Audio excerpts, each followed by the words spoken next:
Il y a une zone de notre planète où aucun homme n'est allé. Personne ne l'a vu. Et pourtant, ce qui s'y passe nous concerne tous, chaque jour de notre vie. Cette zone, qui se trouve à 2900 km sous nos pieds, c'est le noyau en fusion de la Terre. Là où un océan de fer liquide génère un champ invisible.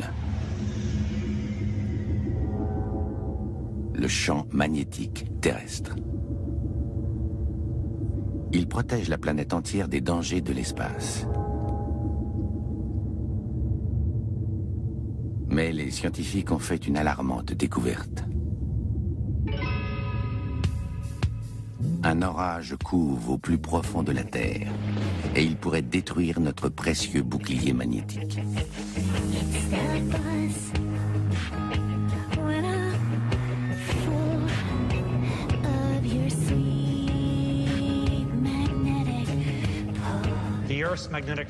Le champ magnétique terrestre nous protège depuis des millénaires.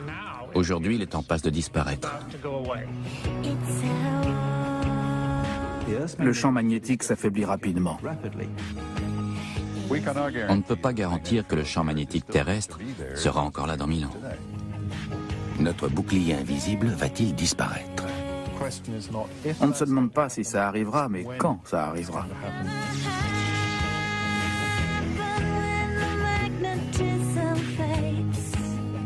La Terre peut-elle vraiment perdre son champ magnétique?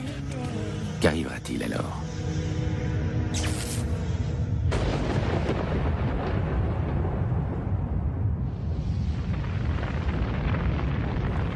Une chaleur étouffante. Une pression écrasante. Et des milliards de tonnes de fer en fusion. Ce sont les conditions du centre de la Terre. Nous sommes devant le haut fourneau de Bethlehem Steel Corporation. Et c'est ce qui se rapproche le plus des conditions du noyau de la Terre, ici à la surface. Le noyau de la Terre sera toujours inaccessible. Mais le géophysicien Peter Olsen sait que son influence s'étend à toute la planète. À mi-chemin environ du centre de la Terre, on atteint la partie externe du noyau, une immense boule de fer liquide en fusion. C'est là qu'est généré le champ magnétique de la Terre.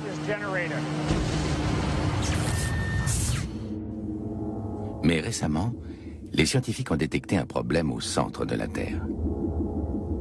La capacité du noyau à générer du champ magnétique diminue.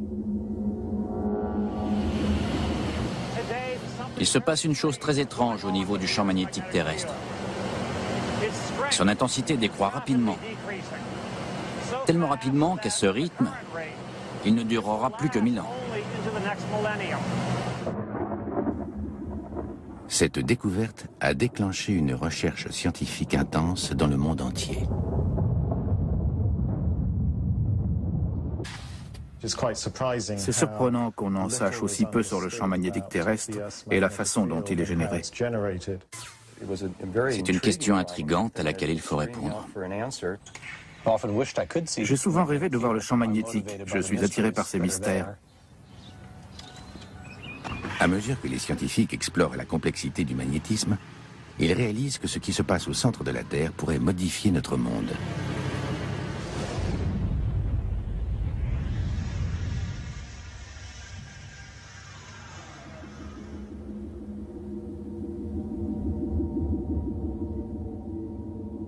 Le magnétisme est la force oubliée de la Terre. Nous subissons la force de gravité exercée par notre planète, mais nous ne nous rendons pas compte du champ magnétique qu'elle génère également.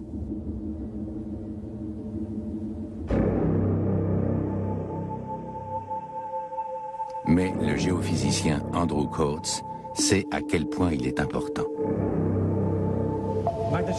L'étendue du champ magnétique est vraiment immense. C'est la plus grande chose que nous ayons sur Terre. Le magnétisme, comme l'électricité, circule. Il est généré dans le noyau terrestre et s'échappe près du pôle sud, tourne autour de la planète et retourne dans le noyau par le pôle nord magnétique.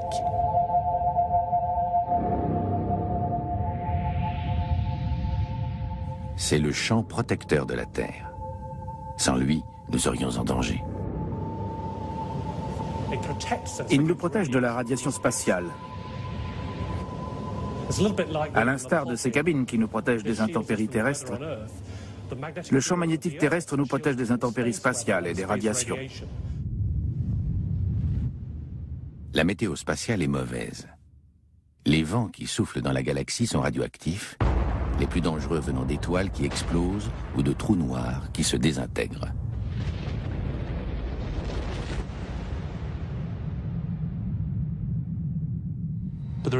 Mais ils viennent aussi de bien plus près, de notre Soleil. Le Soleil est une fournaise thermonucléaire qui éjecte d'énormes quantités de matière dangereuse lors de ses éruptions.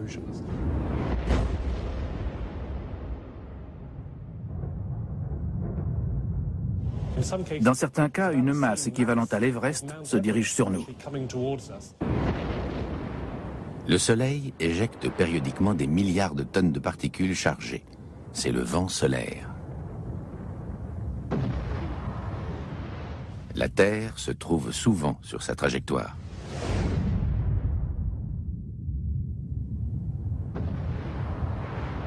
Mais le magnétisme dévie les particules chargées. Le vent solaire ne parvient donc pas à franchir le bouclier magnétique de la Terre et la contourne sans la menacer. Les seules incidences pour nous sont les lumières des pôles, ces aurores polaires provoquées par les particules solaires piégées par notre champ magnétique et attirées par les pôles une fois dans l'atmosphère.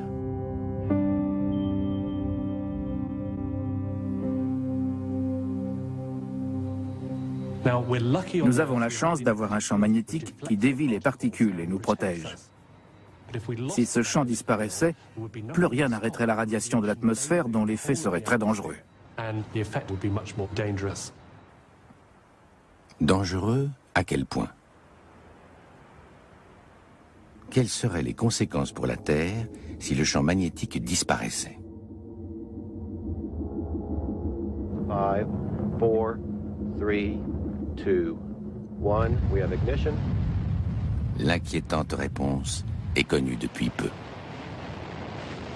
And we have liftoff of NASA's Mars Global Surveyor as America begins its journey back to the Red Planet. En 1996, la NASA lance une sonde sur Mars. Mars a été une planète difficile à atteindre avec un vaisseau.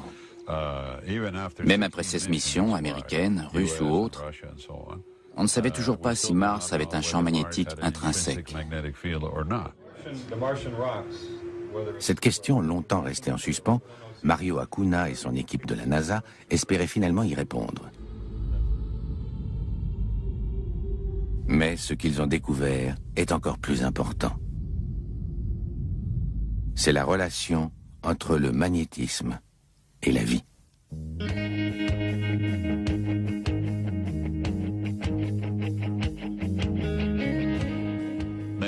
La nature nous réserve des surprises qui dépassent notre imagination.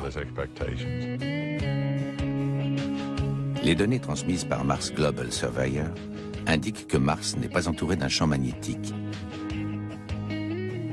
Mais la sonde décèle aussi que ça n'a pas toujours été le cas.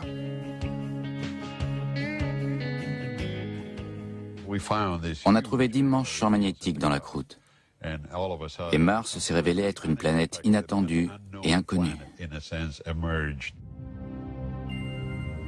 Le noyau de Mars ne génère aucun magnétisme. Et pourtant, de larges zones en surface sont extrêmement aimantées. Sa croûte est surtout composée de lave gelée datant de l'époque à laquelle Mars était recouverte de volcans. Or, la roche volcanique ne s'aimante que d'une seule façon.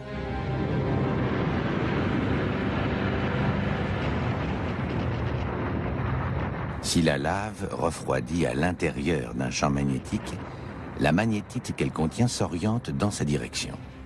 Et la roche volcanique sera elle-même aimantée. L'aimantation de la croûte martienne prouve donc que lors des coulées de lave, Mars avait un champ magnétique.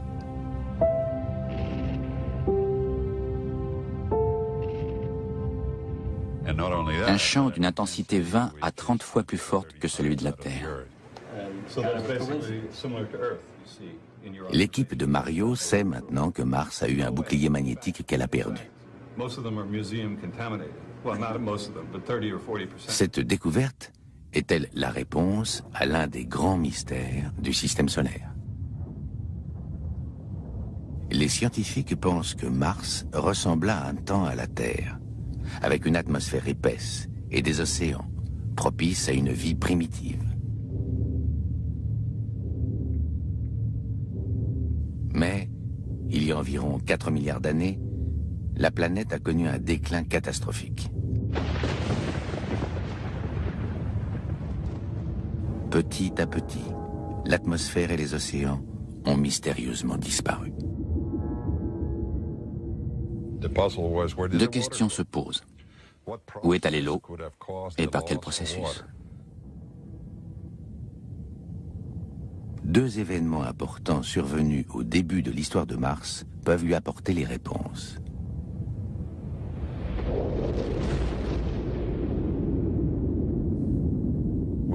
On a découvert deux grands bassins d'impact dans l'hémisphère sud de Mars, Hellas et Argyre, qui n'ont aucun champ magnétique. Dans ces bassins d'impact de deux énormes météorites, les roches ne sont bizarrement pas aimantées. C'est surprenant, car les impacts ont dû faire fondre la croûte. Et quand elle a refroidi à nouveau, les roches auraient dû être aimantées par le fort champ magnétique de Mars. Il n'y a pourtant aucune aimantation dans Hellas et Argyre. Ce qui veut dire que ces bassins ont été formés après que Mars ait perdu son champ magnétique.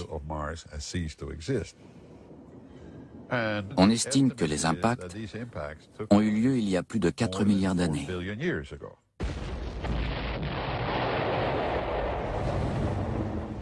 4 milliards d'années, c'est l'époque à laquelle Mars a commencé à perdre son eau et son atmosphère. Mario pense que c'est directement lié à la perte de son champ magnétique.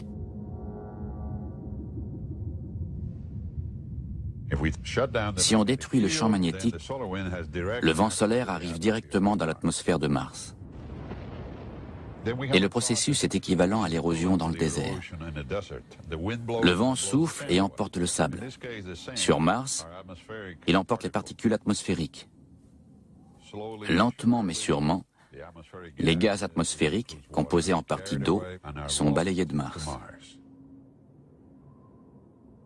La perte de son bouclier magnétique signifie la mort pour la planète rouge.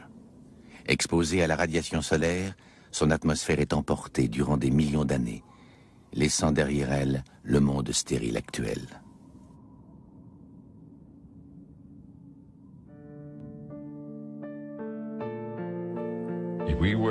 Si on détruisait le champ magnétique de la Terre, il se passerait la même chose. L'atmosphère serait exposée aux effets érosifs du vent solaire et serait lentement emportée. Le destin de Mars suggère que sans la protection de son champ magnétique, la Terre deviendrait aussi une planète morte. Ce qui rend encore plus inquiétant le fait que son champ disparaisse si rapidement.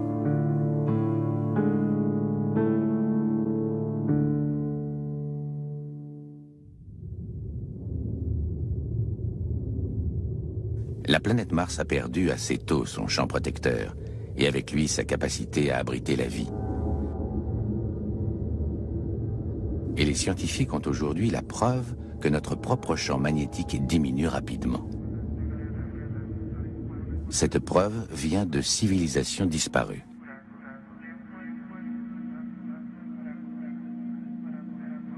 Les hommes font des poteries depuis des milliers d'années. Elles apprennent beaucoup aux archéologues. Mais elles ont une autre histoire à raconter.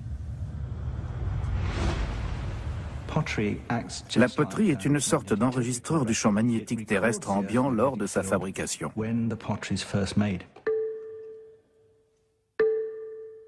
Une poterie ancienne est une capsule temporelle magnétique. John Shaw a appris à en extraire une mesure précise de l'intensité du champ magnétique de son époque. Comme la roche volcanique, l'argile contient de la magnétite qui la rend très légèrement aimantée. L'intérêt, c'est la phase de cuisson. L'argile est soumise à l'intense chaleur du four, dont la température détruit toute aimantation. Puis, en refroidissant, l'argile est réaimantée par le champ magnétique ambiant. Chaque poterie contient l'enregistrement du champ magnétique terrestre au moment et à l'endroit où elle a été cuite. Prenons par exemple cette poterie qui vient du Pérou. Elle a refroidi après cuisson dans le champ magnétique terrestre ambiant et a été aimantée. Bien entendu, si le champ est très intense, la poterie sera fortement aimantée. Et si le champ est très faible, la poterie sera faiblement aimantée. En étudiant des poteries de la préhistoire jusqu'à nos jours, John a découvert combien le champ magnétique avait changé au cours des derniers siècles. En faisant la synthèse des résultats, on obtient ceci. De légers changements autour de 12 000 ans, une légère croissance, puis un rapide déclin jusqu'à nos jours.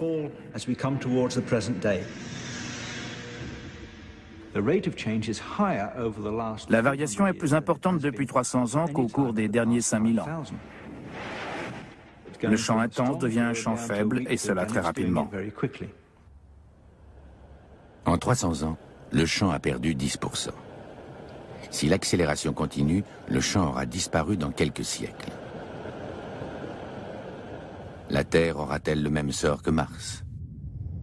La réponse ne peut se trouver qu'à un endroit.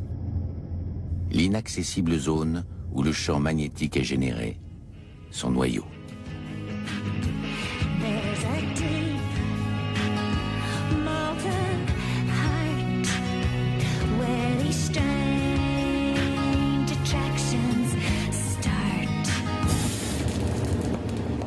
Mais, ne pouvant y accéder, le professeur Dan Lathrop et ses étudiants jouent avec le feu, essayant de reproduire le noyau terrestre dans leur labo.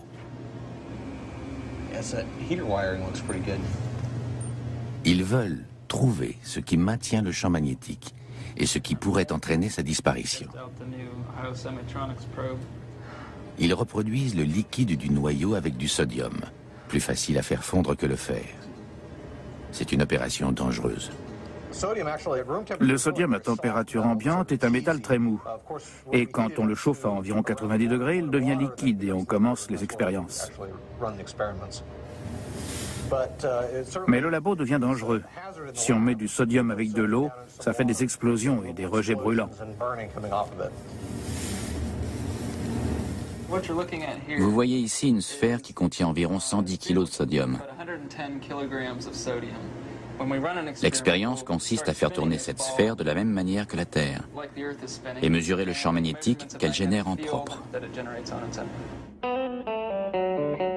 Ils essaient de créer une dynamo électromagnétique autonome, car ils pensent que la Terre en est une. Les scientifiques expliquent comment le noyau génère le champ magnétique en se basant sur la relation magnétisme-électricité et sur le fait que les courants électriques produisent des champs magnétiques.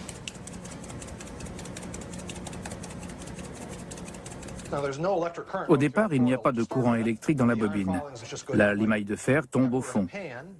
Mais si on envoie du courant, vous pouvez voir la limaille s'aligner avec le champ magnétique produit par le courant dans la bobine. Ce seraient donc bien les courants contenus dans la partie liquide du noyau terrestre qui donneraient naissance au champ magnétique. Mais qu'est-ce qui donne naissance aux courants électriques? C'est là que ça devient complexe. Selon les scientifiques, de même que les courants électriques produisent le champ magnétique produit les courants électriques. Le secret, c'est que le métal liquide du noyau est en mouvement constant. Avec un conducteur en mouvement et un champ magnétique, les courants s'établissent à l'intérieur du conducteur. Dans la Terre, le conducteur en mouvement, ce sont des milliards de tonnes de fer en fusion. Mais le résultat peut être expliqué simplement. Si je fais bouger ce conducteur en présence du champ magnétique terrestre, ça donne naissance à des courants. Ces courants, à leur tour, donnent naissance à des champs magnétiques. C'est une étrange boucle qui se met en place dans le noyau terrestre. Un peu de champ magnétique couplé au mouvement du liquide donne naissance à des courants circulant dans le noyau. Ces courants produisent plus de champs magnétiques qui produit plus de courants, etc. C'est cette boucle qui peut être à l'origine du champ magnétique. Si ça marche dans la Terre, ça devrait marcher au laboratoire.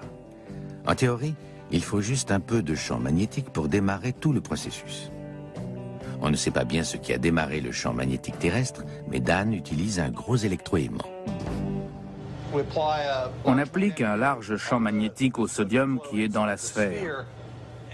Et vous pouvez constater la force du champ quand on active les aimants. Regardez comme la chaîne est attirée. Ça peut démagnétiser des tas de cartes de crédit.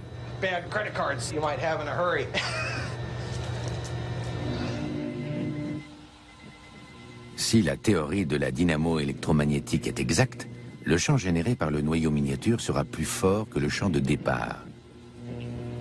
Le magnétisme s'intensifiant rapidement grâce au mouvement du sodium liquide.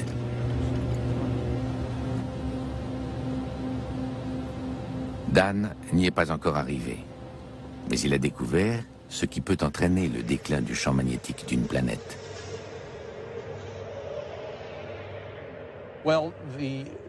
Nos différentes expériences ont montré que le liquide en mouvement est essentiel à la naissance du champ magnétique. Alors, si le noyau refroidissait au point de solidifier le fer liquide, la dynamo s'arrêterait, faute de mouvement. C'est peut-être pourquoi Mars a perdu son champ magnétique si tôt. Comme Mars est plus petite, elle a refroidi plus rapidement que ne le ferait la Terre. Il est très probable que Mars soit simplement devenue trop froide pour activer sa dynamo. Peut-être que le liquide du noyau a gelé à un moment donné.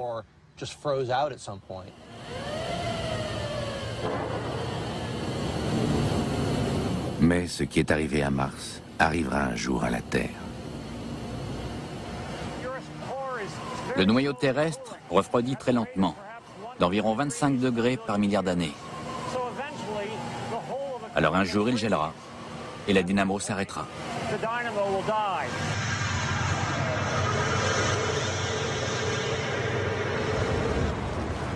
Heureusement pour nous, le noyau terrestre est encore très loin de geler. Le champ magnétique de la Terre est là depuis au moins 2 milliards d'années. S'il a duré si longtemps, c'est parce qu'il puise son énergie dans la chaleur héritée du noyau lors de sa formation. La Terre pourra donc garder son champ magnétique pendant encore des milliards et des milliards d'années. Avec suffisamment de chaleur en réserve pour faire marcher la dynamo pendant encore des milliards d'années, ce n'est pas un manque d'énergie qui provoque la disparition de notre bouclier magnétique. Un autre processus doit être en marche, très loin, sous nos pieds. La clé de ce processus se trouve peut-être sur une chaîne d'îles volcaniques au milieu du Pacifique. Ici, l'enregistrement magnétique ne remonte pas à des milliers, mais des millions d'années. Et il indique que nous n'allons pas vers un déclin graduel du champ magnétique terrestre, mais vers un bouleversement spectaculaire.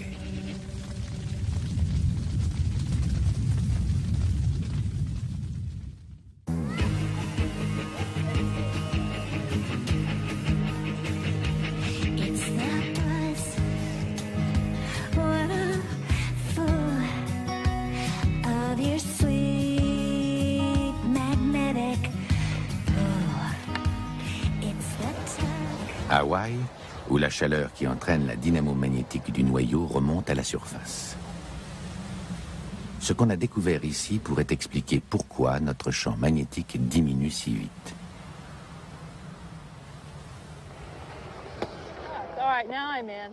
Depuis plusieurs années, le volcan Kilauea est en éruption permanente. Des scientifiques du Centre de recherche géologique américain échantillonnent la lave pour surveiller le volcan. Elle se solidifie assez rapidement. Mais le géophysicien Mike Fuller s'intéresse à la lave pour une autre raison. Ce qu'elle révèle sur le champ magnétique. Tout commence quand la lave arrive dans l'eau. Vous pouvez voir les coulées volcaniques qui sont arrivées jusqu'ici. La plupart du temps en tube de lave. Maintenant, on commence à la voir aller dans l'eau et former la toute nouvelle partie de la chaîne hawaïenne.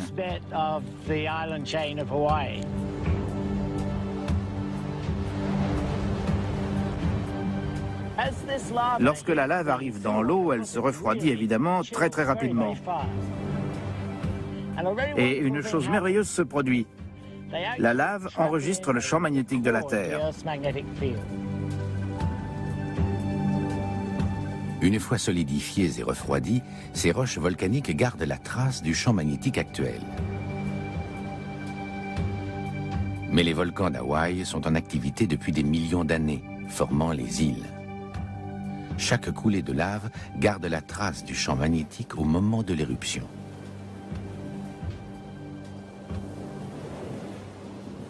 L'archipel hawaïen constitue donc une chronique du magnétisme terrestre remontant jusqu'à 5,5 millions d'années.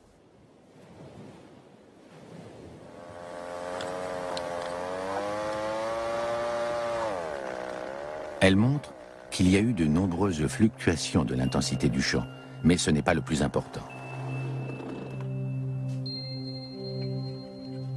Quand la lave refroidit, la magnétite qu'elle contient agit comme une microscopique aiguille de boussole, indiquant non seulement l'intensité du champ, mais aussi sa direction. Actuellement, les courants magnétiques vont du sud vers le nord. C'est pourquoi les aiguilles des boussoles indiquent le pôle nord. Les laves récentes sont donc aimantées en direction du nord.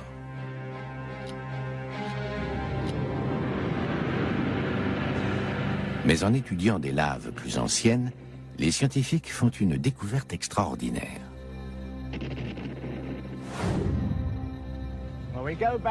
En remontant d'environ 700 000 ans, on observe un phénomène incroyable.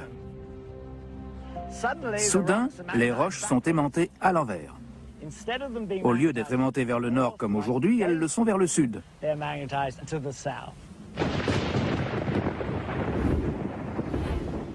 Il y a 780 000 ans, les laves hawaïennes ont dû refroidir dans un champ magnétique ambiant orienté vers le sud. Exactement le contraire d'aujourd'hui.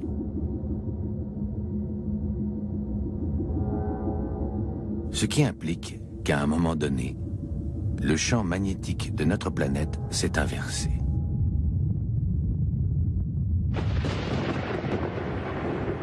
Modifiant totalement la direction des courants magnétiques. Les gens ont eu du mal à accepter l'idée que le champ s'inverse effectivement. Il a fallu 50 ans pour arriver à les en convaincre. Mais on a réussi à le prouver grâce au travail effectué sur cette île. Parce qu'en allant encore plus profond, on observe que tous les 200 000 ans, la polarité change à ce rythme. En étudiant des échantillons de lave de plus en plus vieux, les scientifiques observent de plus en plus d'inversions. Tous les 200 000 ans.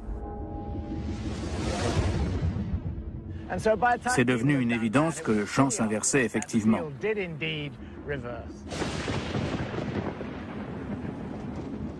Mais si le champ s'est inversé tant de fois par le passé, il le fera encore. L'inversion du champ magnétique terrestre est un phénomène extraordinaire, mais ce processus est assez commun. La dernière inversion s'est produite il y a 780 000 ans. Celle d'avant, environ 200 000 ans avant, et ainsi de suite. Dans un sens, nous avons dépassé le terme de l'inversion à venir.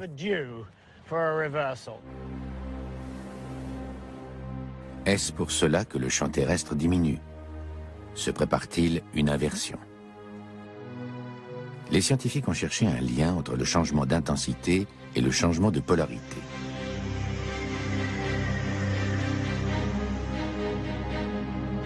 Et l'un d'eux a été témoin d'une inversion magnétique sur son ordinateur.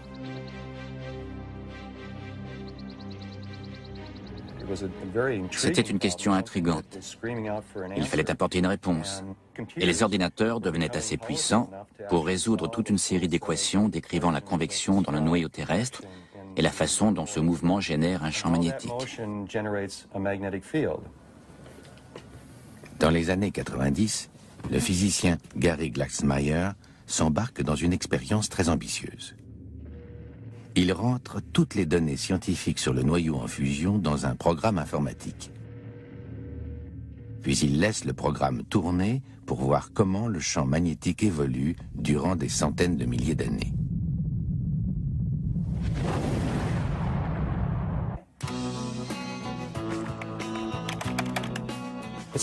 Il est important de comprendre combien de temps prennent ces simulations.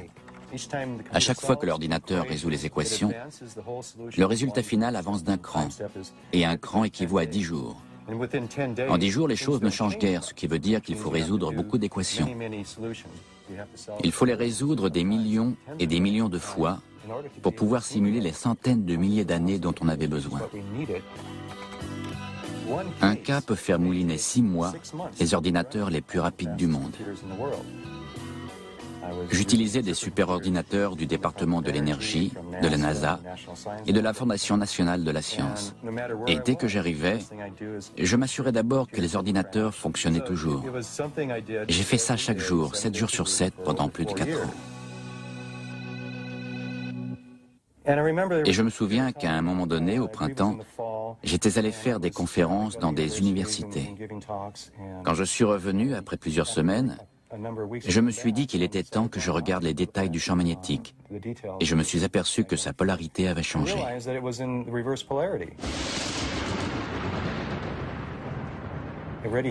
Elle avait vraiment changé.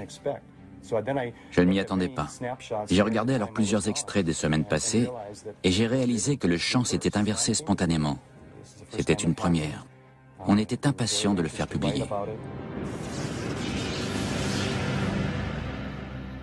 C'était vraiment passionnant.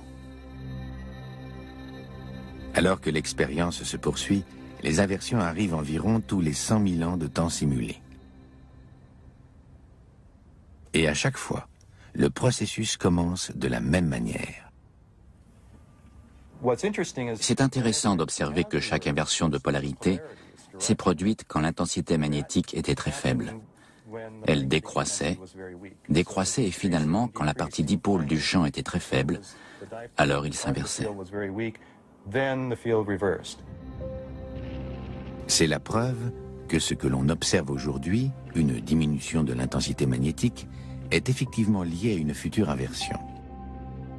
De plus, Gary a pu voir pourquoi les inversions sont annoncées par un champ décroissant. Cette modélisation montre une partie de la simulation d'une inversion de champ magnétique. Regardez, le bleu représente le champ dirigé vers l'intérieur et le jaune représente le champ dirigé vers l'extérieur. Sur la modélisation de Gary, les inversions ont l'air de commencer par des plages de bleu dans le jaune et vice-versa. Ce sont des anomalies magnétiques, des zones du noyau dans lesquelles le champ va déjà dans la mauvaise direction. En grossissant, ces plages de champs inversés prennent le dessus sur le champ principal, le rendant plus faible et plus enclin à s'inverser. À mesure que le temps s'écoule, le champ devient de plus en plus compliqué. Et puis une anomalie grandit dans l'hémisphère nord, d'où le champ s'échappe maintenant. Et puis c'est l'inversion. Le champ magnétique est maintenant externe dans l'hémisphère nord et interne dans l'hémisphère sud. Mais la modélisation de Gary est-elle transposable à la Terre? La diminution de notre champ depuis 300 ans est-elle due à des anomalies magnétiques couvant dans le noyau? Si c'est le cas, une inversion nous guette.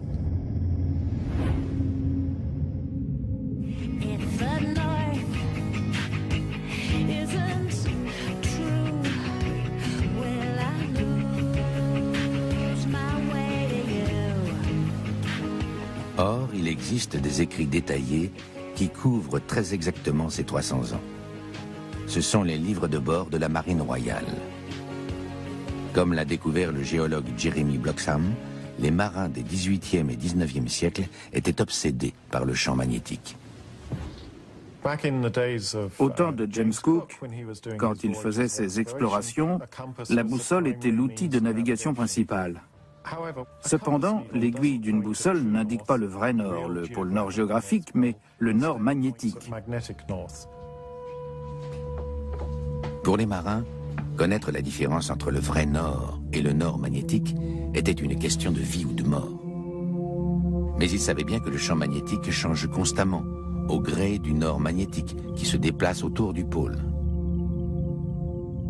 Alors, au fil des siècles, les navigateurs ont dû mesurer et remesurer l'angle entre le vrai nord et la direction indiquée par leur boussole. C'est l'angle de variation.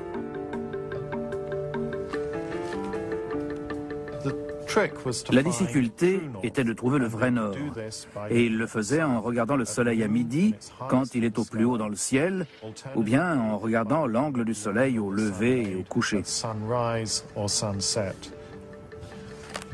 Là, le 8 juin 1770, on a une variation magnétique de 4 degrés 53 minutes est.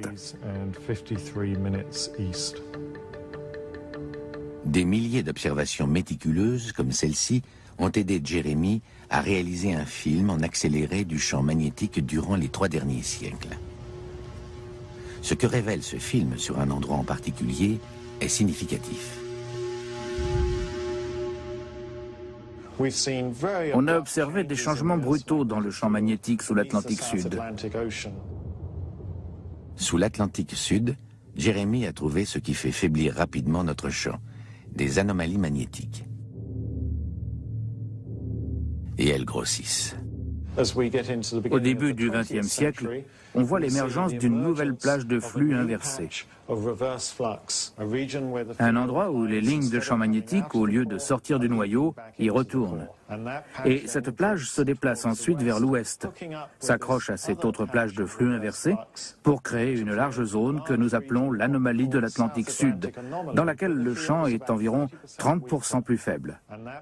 Et cette plage a grossi considérablement durant les 100 dernières années. Alors, on se demande tous en ce moment si le champ magnétique terrestre va bientôt s'inverser. Notre champ magnétique décline parce qu'il s'est déjà en partie inversé. Si cela continue, nous pourrions vivre un phénomène magnétique qui ne s'est pas produit depuis 780 000 ans. Et il aurait des conséquences dramatiques pour les hommes.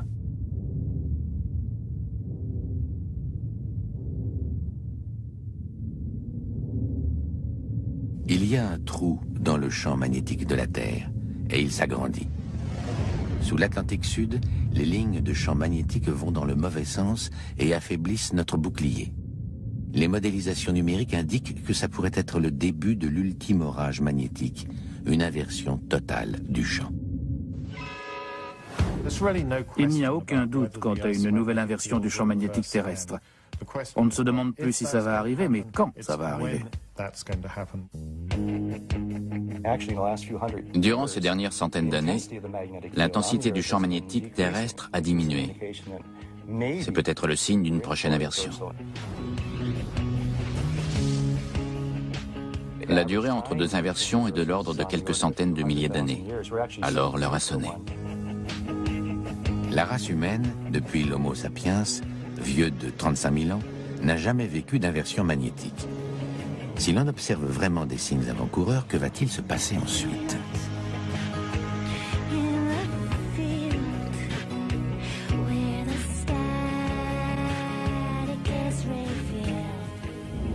Le géologue Rob Coe a peut-être la réponse. Il a passé des années à étudier les inversions. Je suis venu pour la première fois à Steens Mountain il y a 25 ans. Et quand on a roulé jusqu'au sommet, on n'avait aucune idée de ce qu'on allait voir.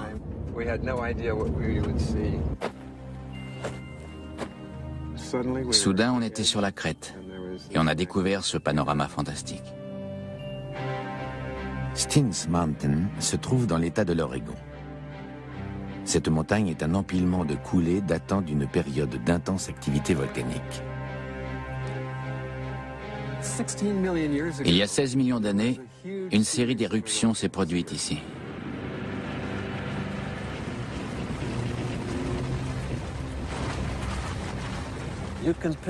Il y a des centaines de coulées superposées dans cette paroi. Les traits délimitent les différentes coulées. Ça fait plus de 914 mètres de hauteur.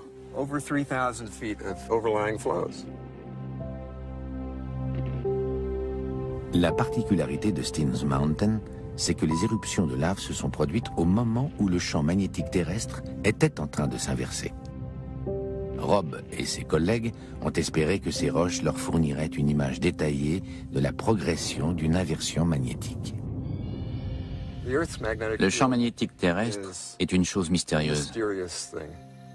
Et l'idée qu'il puisse s'inverser totalement est stupéfiante. Je veux en savoir plus. Rob et ses collègues se sont donc mis à échantillonner des douzaines de coulées sur toute la hauteur.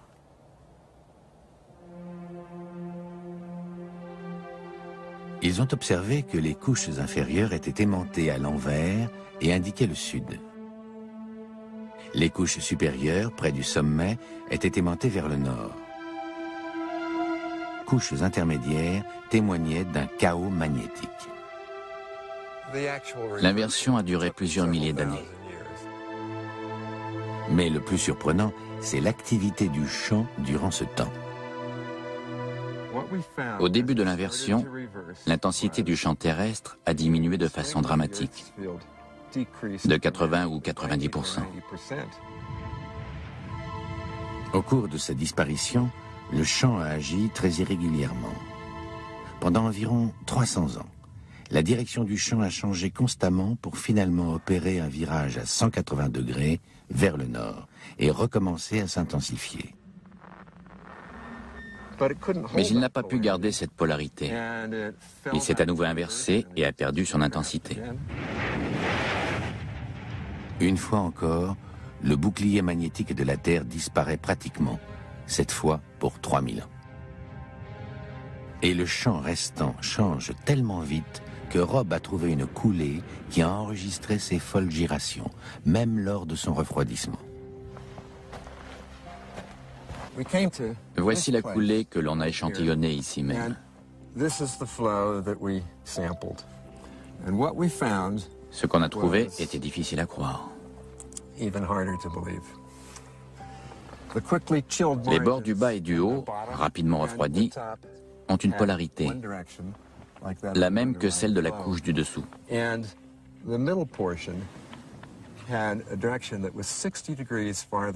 Tandis que le milieu a une polarité qui varie de 60 degrés. C'est comme si le champ s'était déplacé de 60 degrés pendant que la coulée refroidissait. Si vous faites le calcul, ça fait 6 degrés par jour.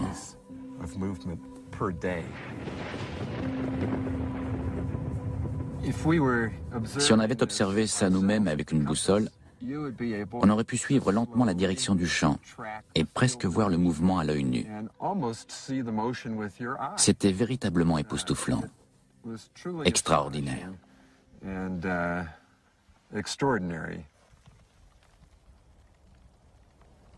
Si on se base sur les laves de Steens Mountain, la prochaine inversion entraînera des siècles de chaos magnétique, avec un nord magnétique changeant chaque jour de direction.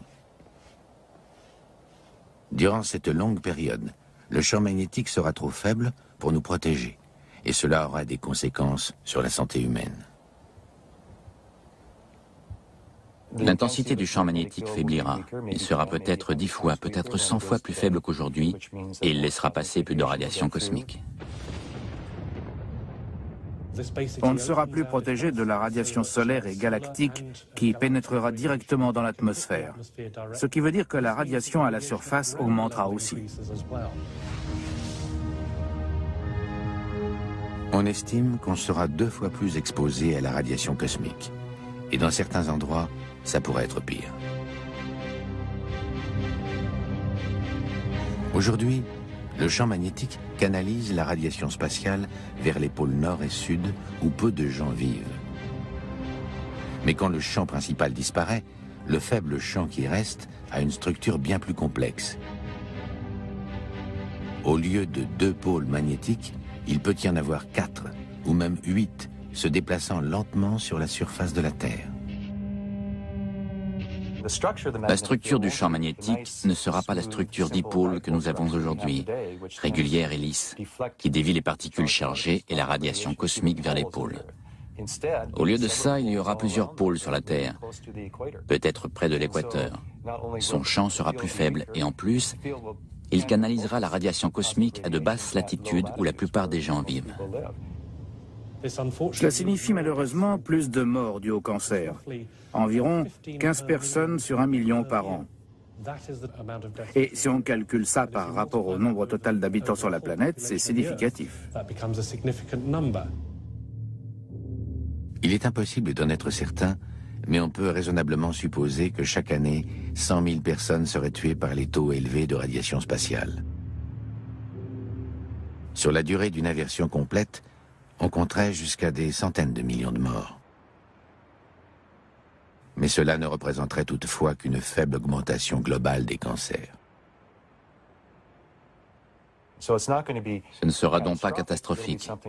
Ce sera quelque chose dont il faudra se soucier, mais pas un événement catastrophique. Et le temps que ça arrive, les hommes auront trouvé le moyen de vivre avec. Les scientifiques savent maintenant qu'un jour, nous devrons apprendre à vivre sur une planète sur laquelle quelques kilomètres à peine d'atmosphère nous protègent de la radiation spatiale. Mais en attendant que le Nord devienne le Sud, nos descendants découvriront qu'un monde privé d'intenses champs magnétiques offre des compensations. Ce qu'il y a de formidable, c'est qu'on pourra voir une aurore boréale presque chaque nuit partout sur la Terre. À Londres, qui est derrière moi, on pourra voir une superbe aurore boréale tout au long de l'année, chatoyante, provoquée par le vent solaire qui pénètre directement l'atmosphère et la fait briller comme un néon.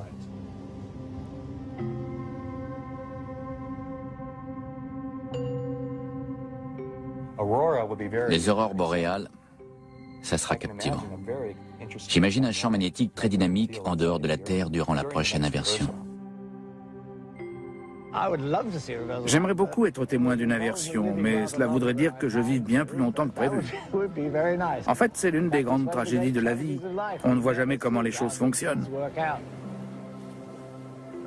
J'aimerais vraiment savoir comment ça se passe et pourquoi. Et quand ça arrivera à nouveau. When will it do it again?